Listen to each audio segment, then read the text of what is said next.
Баршаңызға қайырлы күн. Менің есімім Нұрила Ғаниқызы. Ұлытау облысы Жезқазған қаласы. Абай атындағы мамандандырылған мектеп-интернатының 10-шы сынып оқушысымын. Менің отаныма менің бастамам байқауы аясында жақсылық керуені номинациясы бойынша өз жобамды ұсынамын. Жобаның мақсаты қоғамда адамгершілік, қайырымдылық, жанашырлық мәдениетін дамыту. Сонымен қатар біз адамдарға тек қана материалдық жағына көмектесіп қана қоймай, оларға үміт пен сенім ұялату басты мақсатымыз. Жобамыз бірнеше бағытта жүзеге асты. Ең алдымен біз мектепте қайырымдылық жәрмеңкелерін ұйымдастырдық.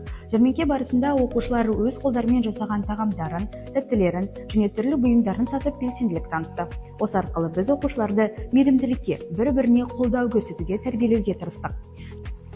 Жәрмеңкеден жиналған қаражатты біз жақсы жаққа жұмсадық. Атап айтқанда, мектебіміздегі толық емес отбасыдан шыққан оқушылардың үйлеріне ұстаздар барып, мерекелік сыйлықтар табыстады. Бұл балаларға тек сыйлық емес, көңіл бөлу мен қолдау маңызды екенін түсіндірді. Олардың қуанышы бізге үлкен мотивация берді.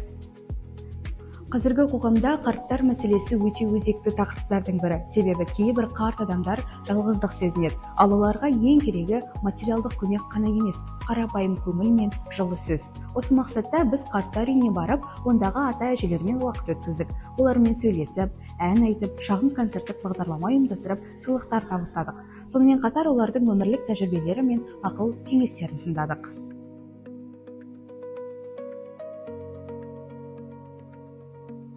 Жобаны жүзеге асыру барысында біз бірнеше әдістерді қолдандық. Қайырымдылық акцияларын ұйымдастыру, мектептің еріктілер тобымен жұмыс жасау, әлеуметтік көмекке мұқтаж жандарды анықтау, мерекелік іс-шаралар өткізу. Бұл жобаның практикалық маңызы өте зор болды.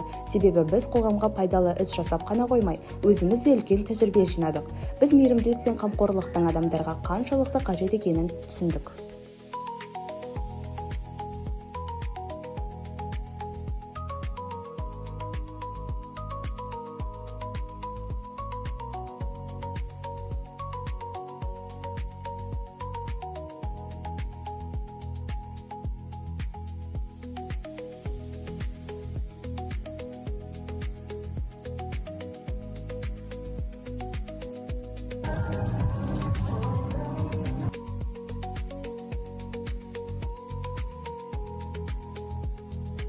Қорытындылай келе, бұл жоба бізді жауапкершілікке, жанашырлыққа және қоғамға бей-жай қарамауға үйретті. Сонымен қатар, біз бұндай әлеуметтік жобаларды жасауды жалғастырып, тағы да адамдарға көмектескіміз келеді.